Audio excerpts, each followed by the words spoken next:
Bill O'Reilly has come out with an opinion piece on Charlottesville. And I want to just read one thing. America, there is indeed a civil war underway.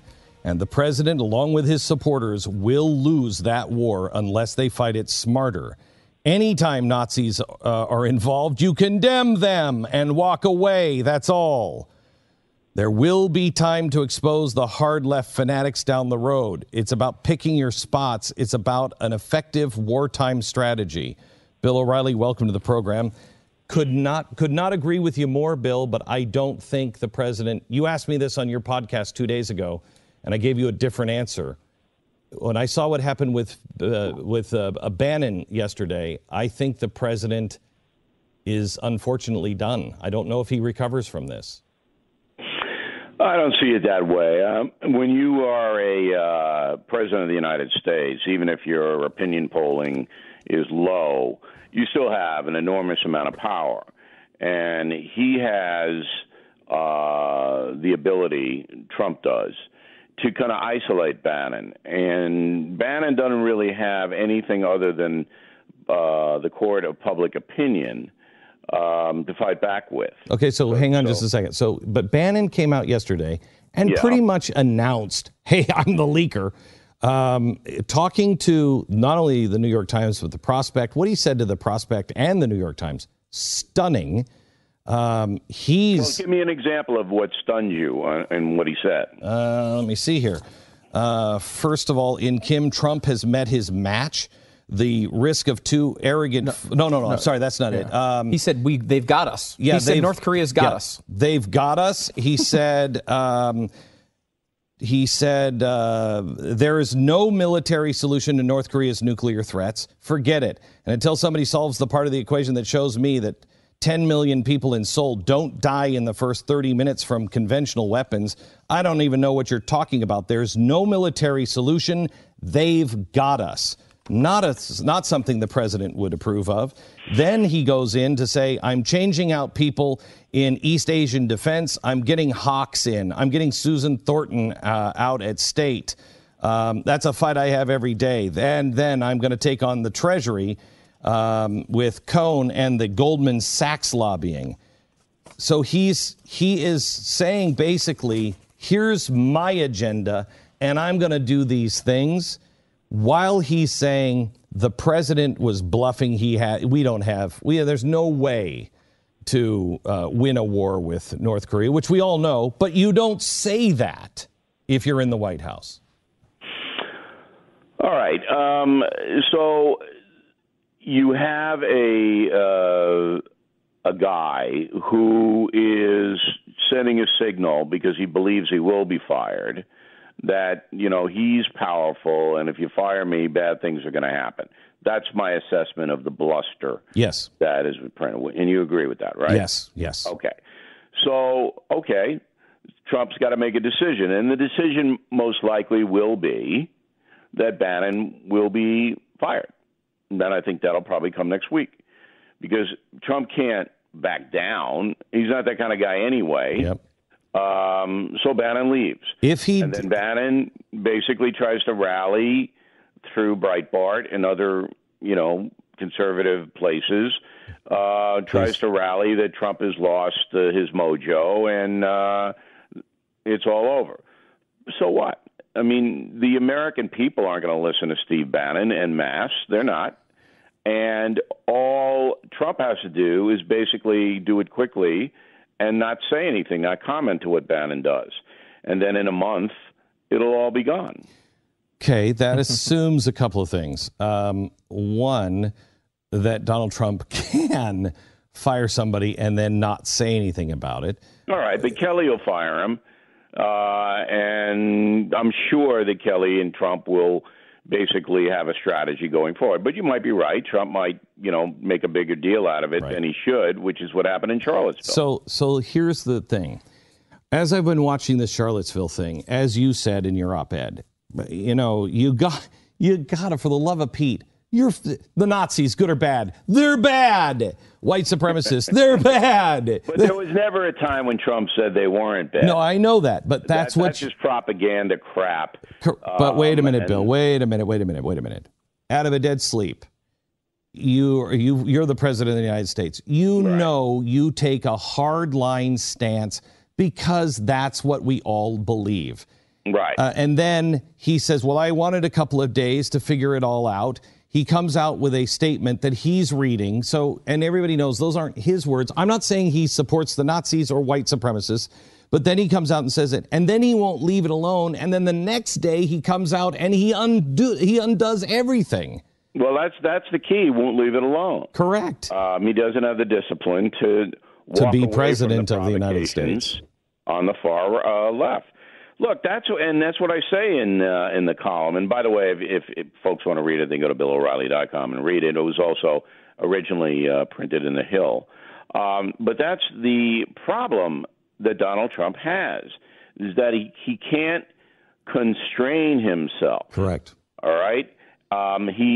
His hatred or his annoyance, whatever word you want to put, is valid. I mean, the far left is trying to overthrow not only his election, but the entire country, as we discussed. I agree. I agree with you. You don't bring it in when you're talking about Nazis. So so help me out with this, because there are many things. The left is beyond reason with hatred of Donald Trump, and it's never going to stop. And the press is never going to stop. I got it. And I think everybody knew that going in, and that's fine. But if you're in a war like that, you have to play your cards right. So here's the Jobs Council: Merrick, Under Armour, Johnson & Johnson, United Tech, Corning, GE, Intel, Campbell Soup. These guys, a lot of these guys didn't like Donald Trump, but they have fiduciary responsibility. They all walk out this week. So the president has now lost. Do you know why they walked out? Yeah, pressure. From? The far left. Yes. They have a fiduciary. They have a fiduciary responsibility. They cannot have their companies. They would all be sued by their shareholders.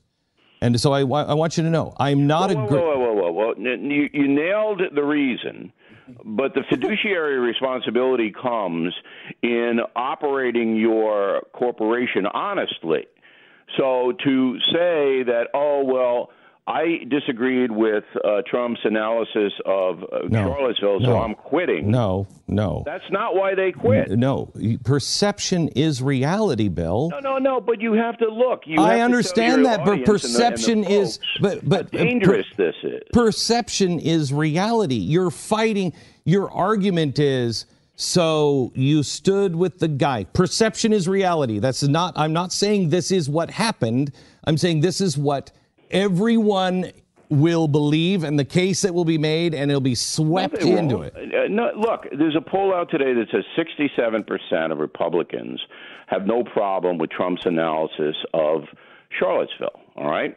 So you're a CEO. You're on the Economic Council. It's an economic council. It's not a council on racism or Nazis or anything else. All right? So you choose to walk away because your belief system is opposed to Donald Trump. I don't have any problem with that. Okay? I don't have any problem with that. But if you walk away because far-left groups say to you, if you don't, we're going to organize a boycott against your company. If you walk away because of that reason, our democracy is shot. That's you know what what? They did to me. You know,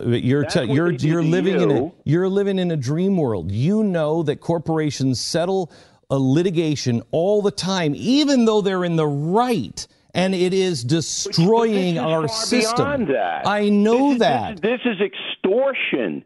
And if American corporations are going to allow themselves to be extorted. Of course they are. Well, this has to be exposed. To what end? We're not going to have. Look, then every single commentator on every single television, radio, or internet program, all right, will go out of business because nobody will sponsor them when threatened with boycotts by the far left. And that's what's happening. That's what's happening. I know. Okay, so Bill, it's a very loud agreement right now. So wait a minute. So Bill, yeah. hear me out here. I'm talking to you. You're talking about right and wrong. I'm talking about doing the right thing. Yes. Doing the best for the country. Correct. I agree with that. However, that's not the world we currently live in. And just hear this one thing out. You have the Jobs Council walking away. You have Steve Bannon threatening. You have the media just ripping him to shreds, and you have the GOP quietly canceling all of their appearances everywhere because nobody in the GOP wants to stand next to Donald Trump. He has isolated himself, and he doesn't have the ability or the strength to be able to hold the line and to make this moral case. I would love a president, and Ronald Reagan could have made this case. I don't see Donald Trump having the discipline, the acumen to be able to make this case and withstand this storm, this ongoing storm, much of it of his own creation because of sloppiness and no discipline. How does he survive? I'm not going to disagree, but it's speculation. All right, you're speculating that he doesn't have the resources or the discipline to overcome what's befallen him. You might be right, but that's not my job. Your job's different than mine. But my job is to basically say to the American people, this is what's actually happening. Okay, this is what's happening. Right. So Trump goes out and he basically makes a big mistake by not just condemning Nazis and walking away. He brings in other matters. Yep. And then the press takes that and says he's a Nazi sympathizer. Yep. And they run wild. Okay. And he is not. I don't believe he is a Nazi. I don't even believe. No sane person believes Donald Trump's a Nazi sympathizer. And I don't believe that even Steve Bannon, who I despise, is a Nazi sympathizer. Well, I don't even care about Bannon. You care far more about him than I do. Because he's a powerful player, not only in the White House, but if Trump fires him, which is conservative likely, media, that in a month that most people will even forget him. But look, that's what they said about Van Jones. He's now on CNN. All right. No, that's probably Bannon will probably wind up somewhere. Anyway, look, you're speculating that Trump cannot overcome it. You might be right. You might be right. But in the meantime, the American people should get the truth that this walkout of this economic council was not driven by moral outrage. It was driven by fear. Yeah, fear of economic damage caused by far-left boycott. You and I have no disagreement on that. None. Good. But Good.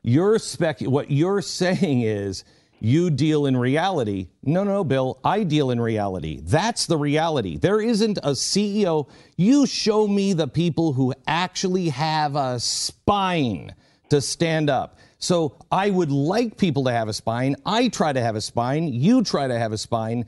But none of those people have a spine. Well, the only solution to that is transparency, is to get out what the forces of darkness are doing. It would make it easier for these CEOs not to fold. But right now, people don't understand what the boycott situation is, why sponsors were pulled from the O'Reilly factor because Media Matters threatened the sponsors. They don't understand it. So once it's exposed, and of course the New York Times not going to expose it, they're in on it. Yeah. All right? So, but the threat to our freedom by this kind of behavior is off the chart. I agree with you. And let me take a break. I want to come back and I want to talk to you about the future of the media because of that. And we'll go there next. This is the Glenn Beck Program. Welcome to the program. Welcome to Bill O'Reilly. You know, I invited him into my house, and then I immediately started yelling at him, and I apologized to Bill for not at least greeting him before I started yelling. Hello, Bill. How are you?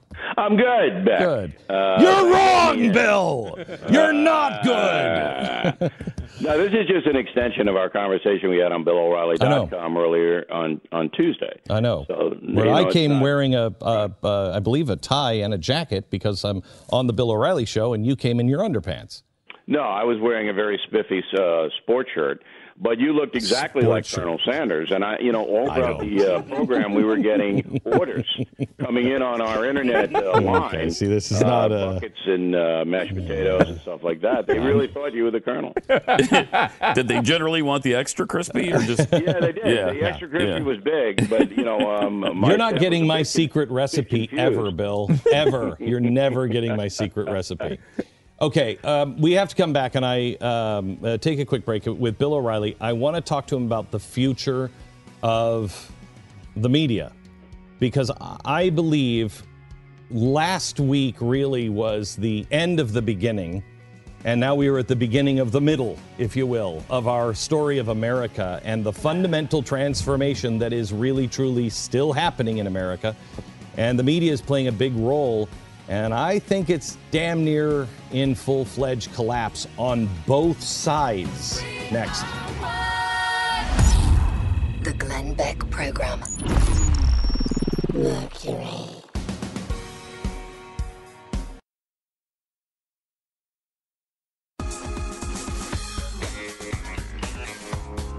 The Glenn Beck Program. Here's what's really exciting is we have BillO'Reilly.com and Bill O'Reilly on with us right now. I don't think he's going to have much to say when I ask him about Berkeley announcing the free speech year, where Berkeley is going to teach everybody how to all come together and be tolerant and really celebrate diversity and free speech. Bill, that's exciting news, isn't it? Very exciting. You sound almost like you don't believe that might happen in a good way. It's so exciting, Beck. I'm going to buy a condo in Berkeley. Really? I'm moving there so I can have free speech rights, because I'm sure they'll respect what I say. Yeah. And we can have a very, very intelligent, calm dialogue with those people out there. And that is the problem with America, is we can't. Now, let me change to the media. Bill, I think you would agree with me that, the media and tolerance and actual fair and balance has changed on multiple fronts. It's done. Absolutely done. Done. What you're seeing, talk radio is the last holdout, because basically you guys can run the show the way you want. Your syndicators and your corporations understand who you are. That's why they hired you. You're going to take some hits on sponsors from time to time, but you basically do and say what you want. But on television, it's totally different, because there's so many things involved. You've got in cable, you've got all the different systems that have to buy the program. You've got the corporations that run the actual presentations, and all of these people are very susceptible to being attacked, as we talked about in the prior segment. And the far left knows this. They know they can hire people like Color of Change. Yep. I want everybody to Google Color of Change. Mm-hmm. This is an organization that is formed solely to get paid to go out and attack people with whom they disagree publicly. No. Right? And so they're for hire. You can hire them to go stand in front of a building or to go stand in front of a house and scream and yell and accuse and smear and hold signs and do whatever they want. Well, instead of marginalizing that group as anti-democracy, the corporations fear them. And Color of Change, Media Matters, all of these people, they know that. Well, besides, okay, hang on. That's quite a statement here, Bill. Besides the actual evidence of one of the guys who started Color for Change, Van Jones, working for CNN. What evidence do you have that they embrace and bring Color of Change into the news media? First of all, Van Jones is a self-avowed communist. We all know that, right? No. All right, so he even says he is. I don't have anything against Van Jones, by the way. Right. But the organization, all right, and many others like it, they're not the only ones, all right? They are basically being paid good money to do destructive things. And corporations know it, but look the other way and tremble when they get the call from Color of Change. Do you think, Bill? So, do you? This is what you want Nazis again? Let's get Nazis in here again. I know. You want Nazis? I'll give you Nazis. Okay, this is exactly what happened in Germany in the early 30s, when the Third Reich people would show up and basically tell the newspapers, "Hey, if you say one bad word against us, we're going to burn your place down, okay? So you better not." Now, the Color of Change people, they're burning the place down through sponsors, not through torches. But it's the same thing. And Stalin did it, and Castro did it. They all do it. Yep. And people don't know about it. So, Bill... No, I'll ask your next question and answer, Beck. So how does that affect people on television that you see every night? They're scared as well. They're frightened. One of the few that isn't is Hannity. You know, I've had my issues with Hannity in the past, but I admire Hannity for going out there and basically being in your face, telling the folks what is going on. You may not agree with Hannity's take, but he's honest about it. And he loves Trump. He thinks Trump's the savior of the country. But he'll tell you that he's under siege 24/7. So, but that's a very rare exception. The others are, I better not say this. Everybody, that's right, we have to condemn Trump. Trump made a mistake, a tactical error. All right? He's not an idealistic Nazi, but that's what you're hearing in the media constantly over and over. And who's saying that's not true? They're afraid to say it, Beck. Well, I will tell you, hang on just a second. Let me give you, and I agree with you, Bill. You know that I agree with you. I mean, when you're treading the Van Jones Color of Change Media Matters thing, I got that one down in spades. I'll show you all the chalkboards on that. So I agree with you. However, there is one name that people don't pay attention to, and they should, because I believe this guy is one of my heroes. Michael Medved. Michael, he's great. Okay, so he's great. Do you know what happened to Michael? Tell me. So his corporation, his radio corporation, put down an edict that you are not allowed to have anybody on air that is anti-Trump, and everybody's falling in line. Michael was the only one that pushed back and was fired. Michael doesn't have his radio gig now, because he stood against the same kind of fascism just on the other side. There is the fascist on both sides. But it's not nearly as organized. Oh, I agree with you on that. I agree with you on that. I experienced it when I did the Radio Factor. I did Radio Factor for 7 years. Yeah. And I was not a conservative ideologue by any means, and I got attacked by the right, as you know. Yes. And I remember one station in Houston basically called us and said, well, we don't like O'Reilly's there, we're going to drop them. Good. Because it was just one station out of 280 we had or something like that.